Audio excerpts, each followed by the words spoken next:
Buenas noches, este trabajo es presentado por Paola Tatiana Botía Chacón.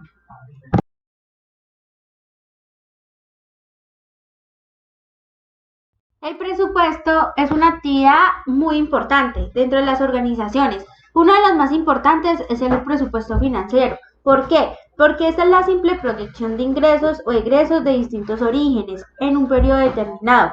Asimismo, este es un elemento muy dinámico que una vez lo implementamos da lugar al producto final, denominado presupuesto financiero operativo. El presupuesto tiene una característica en particular, ya que ésta aplica a cantidades de situaciones y ámbitos, empezando desde la vida cotidiana de una familia hasta los proyectos industriales u gubernamentales.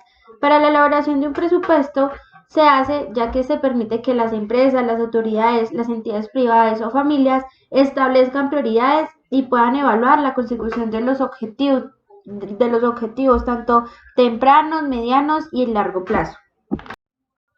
Las funciones de la actividad presupuestal del Estado. Entre esas encontramos la asignación de recursos y la función de distribución. Hablaremos sobre la asignación de recursos. Este es el proceso mediante el cual se adelanta la provisión de bienes públicos o bienes sociales en la terminología de R. Musgrave. Se entiende como tales aquellos bienes cuyo suministro no puede estar a cargo de los particulares. La parte de distribución no necesariamente la distribución de la renta y la riqueza que surge de la operación de los mercados. Incluso cuando esta ocurre en condiciones competitivas, constituye una distribución justa, es decir, que se considere socialmente deseable. Teniendo en cuenta lo de las funciones de la actividad presupuestal del Estado, entre ellas encontramos la política de estabilización y el crecimiento. Ya como habíamos dicho antes sobre lo de la actividad presupuestal, es muy importante y pertinente la teoría económica que desde hace mucho ha defendido el uso activo de la política presupuestaria eficaz para alcanzar mayores niveles de ocupación de los factores y tasas de crecimiento económicos positivos con estabilidad en niveles de precios. También podemos encontrar lo que es el presupuesto, plan de desarrollo y coherencia macroeconómica. Para eso tenemos que tener en cuenta la Constitución Política de 1991 y saber en dónde se estipula. Eso se estipula en el capítulo 2 del título 12, que se refiere con determinamiento a los planes de desarrollo y señala que la gran importancia que le concede a este tema. Esto queda presente aún más con la expedición de la Ley Orgánica de la Planación de la Ley 152 de 1994 de carácter cuasi constitucional y superior a cualquier otra ley. Esta con el propósito constituyente y posteriormente del legalizador ha sido el de fortalecer la relación entre el plan de desarrollo y el PGN para mejorar la asignación de recursos e integrar las decisiones de mediano y largo plazo con la gestión del presupuesto. Para eso tenemos que tener en cuenta lo de mediano y largo plazo, su definición. En esta también tenemos que tener muy en cuenta el marco teórico del proceso presupuestal, el marco jurídico de las diferentes etapas y procesos del presupuesto público en Colombia, además de lo contemplado en la Constitución Política, se encuentra recogida en las normas presupuestales en las leyes, en la Ley 38 de 1989 y la 179 de 1994, la 225 de 1995, confiadas en el Derecho 111 de 1996. Estas constituyen al conjunto del Estado Orgánico del Presupuesto (EOP). La cobertura del estatuto presupuestal es el determinar, digamos, los alcances de la propia cobertura de lo que es el EOP. Esto destaca la existencia, digamos, de dos niveles. El primer nivel comprende que el PGN, integrado por los presupuestos de los establecimientos públicos del orden nacional, EPN, y el presupuesto nacional 8, y el segundo incluye la fijación de metas financieras a todo sector público y distribución de los excedentes financieros de las empresas industriales y comerciales del Estado, es decir, el EIC. Tenemos que conocer el normativo presupuestal que ha tenido cambios muy importantes durante los últimos años. El último fue en los años 80. La normatividad esta se ocupa exclusivamente de temas relacionados con el presupuesto. Los podemos encontrar en el decreto extraordinario en la ley 294 de 1973. A partir de la ley 38 de 1989, junto con las demás leyes que han modificado o complementado, la normatividad ha ido más allá. No solamente ha regulado conscientemente el presupuesto, sino que ha hecho es marcando un egresado más amplio del sistema presupuestario. El plan financiero. El plan financiero es un instrumento de planificación y gestión financiera del sector público de mediano plazo. Este lo podemos conocer como el plan financiero viene a mediano plazo, que viene siendo la definición de este, que permite proyectar previsiones de ingresos, gastos, excedentes, requerimientos y alternativas de financiamiento necesarios para el cumplimiento del PND y la ejecución presupuestal, en concordancia con la política monetaria y cambiaria. Tiene como base las operaciones efectivas de aquellas entidades, cuyo efecto sobre la situación fiscal, cambiada monetaria del país haga aconsejable tendría en cuenta en el plan financiero. Para eso tenemos que tener también en cuenta el plan anual de inversiones POAI. ¿Este plan qué es? Este plan contiene proyectos de inversión clasificados por sectores, órganos y programas. Su monto depende de la meta de inversión fijada en el plan financiero y su contenido deberá guardar concordancia con el Plan Nacional de Inversiones, uno de los componentes Plan Nacional de Desarrollo, y con el MFMP y MGNMP.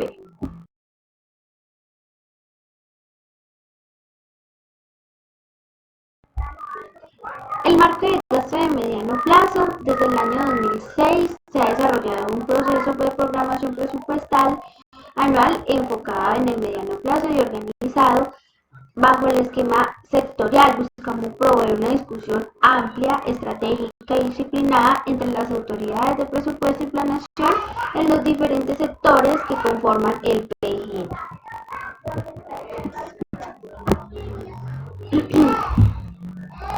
La regla fiscal y la programación presupuestal es un acto legislativo que establece el derecho a la sostenibilidad fiscal, el que reforma el sistema general de regalías y el proyecto de ley que establece una regla fiscal sobre el balance total del gobierno nacional central, que significa GNC. Hacen parte de las reformas económicas para el crecimiento, presupuestos al Congreso de la República por la administración de Juan Manuel Santos durante el periodo legislativo 2010-2011, las cuales se busca aumentar la fortaleza macroeconómica del país en el mediano plazo. Los aspectos de ejecución presupuestal son asignados a cada órgano. Como sección presupuestal será ejecutada en virtud a su autonomía presupuestal y en desarrollo de la capacidad de ordenación del gasto que posee el jefe de cada órgano o el funcionario al nivel directivo a quien este delegue, observando las normas consagradas en el EOP, el Estatuto General de Contratación de la Administración Pública y en las disposiciones legales vigentes. Igualmente se tendrá en cuenta la resolución de la DGPPN que determina los formatos y procedimientos sobre registros presupuestales y las etapas que se deben cumplir en el proceso de afectación presupuestal. Tenemos que tener en cuenta la capacidad de contratación, ordenador del gasto y la autonomía presupuestal.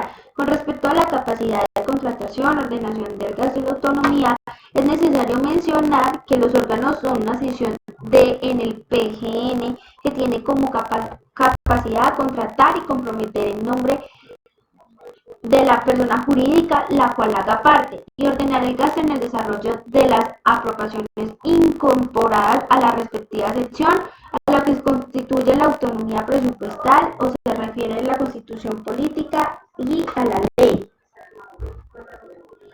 Para eso hay unas responsabilidades fiscales, que son los ordenadores del gasto, los funcionarios de los órganos que lo contabilicen y el ordenador del gasto. Los ordenadores del gasto y cualquier otro funcionario son los que contraigan nombre al de los órganos oficiales, obligaciones o pagos no autorizados en la ley.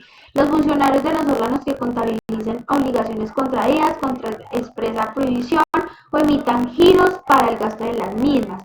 Y el ordenador del gasto que solicite la constitución en las reservas para el pago de obligaciones contraídas contra expresa prohibición legal.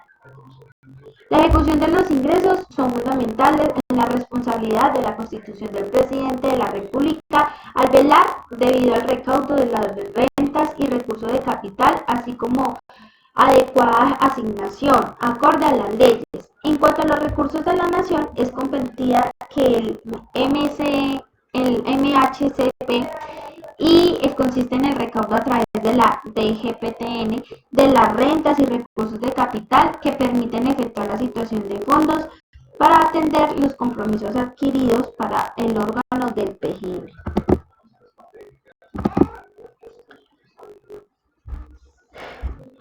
La concesión del ingreso. Para la causación y recaudo de los ingresos debe contar con los actos administrativos de reconocimiento del derecho a la obligación derivados del hecho económico que los produjo.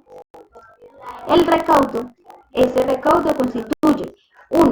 Al hecho real del registro de ejecución presupuestal de los ingresos aforados o los ingresos corrientes de la nación y aquellas contribuciones y recursos cuyo recaudo manejo no haya sido asignado por normas legales a otro órgano, deberá ser consignados en la DGCPTN por quienes estén encargados de su recaudo.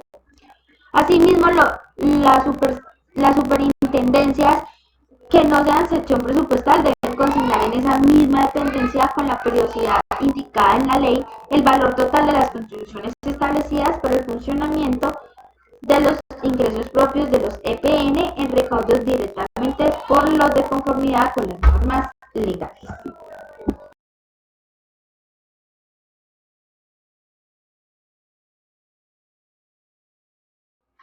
El presupuesto de rentas y recursos de capital está compuesta por una serie de recursos que recibe el Estado de acuerdo a lo establecido por el Estatuto Orgánico del Presupuesto. Estos se clasifican en ingreso tributario, es decir, los derivados del cobro de impuestos, sean directos o indirectos, e ingresos no tributarios, entre los que se encuentran las tasas, las multas, las contribuciones y otros ingresos no tributarios. Adicionalmente, los recursos de capital son ingresos ocasionalmente que recibe la nación generado por activos públicos o por operaciones de crédito público.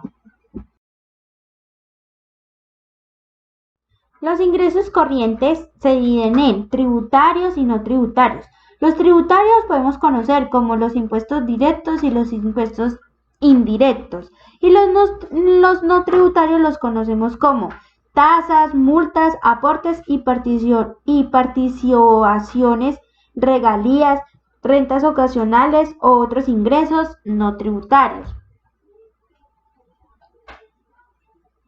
Los fondos especiales, las contribuciones parafiscales, los recursos de capital se dividen en los recursos del balance, la cual son cancelación de reservas, superávit fiscal, excedentes financieros y los recursos del crédito que son internos y externos, y los rendimientos por operaciones que son financieras, venta de activos y las donaciones. También tenemos los ingresos de establecimientos públicos, que son recursos propios, ingresos corrientes y recursos de capital. Los tributarios, no tributarios, los recursos de crédito, recursos de balance, rendimientos financieros, venta de activos, donaciones y los aportes del ente territorial. Por último, hablaremos sobre los presupuestos de los gastos. Estos son los documentos que determinan en un tiempo establecido la proyección de gastos de una empresa. En otras palabras, podemos decir que el presupuesto de gastos son la determinación de salidas de los dineros de una empresa o un intervalo de tiempo. Por lo tanto, la intención principal de esto es controlar el volumen de capital que pueda salir a lo largo del año de una empresa. El presupuesto de gastos se caracteriza principalmente por aunar todos los tipos que se dan en una empresa en un solo documento. Estos gastos conforman normalmente en gastos variables, gastos fijos, otros tipos de gastos. Los gastos variables son partidas que varían según el volumen de producción, tales como la adquisición de materia prima. Y los gastos fijos, un buen ejemplo de este tipo de gastos es el alquiler del local o sitio de trabajo. Otro tipo de gastos, aunque se puede ahondar en la clasificación de gastos, los más importantes fuera de los gastos variables y fijos son las amortizaciones de activos, los impuestos y los gastos financieros.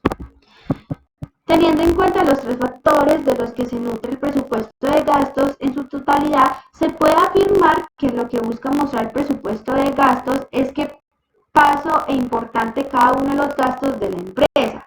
Por ello, la suma de los gastos de la empresa se deberá reflejarse de forma desglosada en el presupuesto, ya sea por tipos de gastos o por intervalos de tiempos, trimestres, semestres o por años.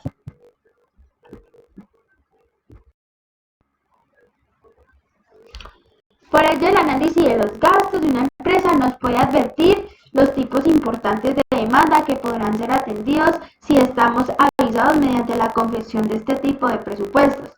Por otra parte, cabe destacar que la complejidad de los flujos de gastos de una empresa puede no ser tan proporcional en las estaciones del año, sino a otros factores como las modas, corrientes culturales o grandes eventos puntuales, tales como los mundiales deportivos.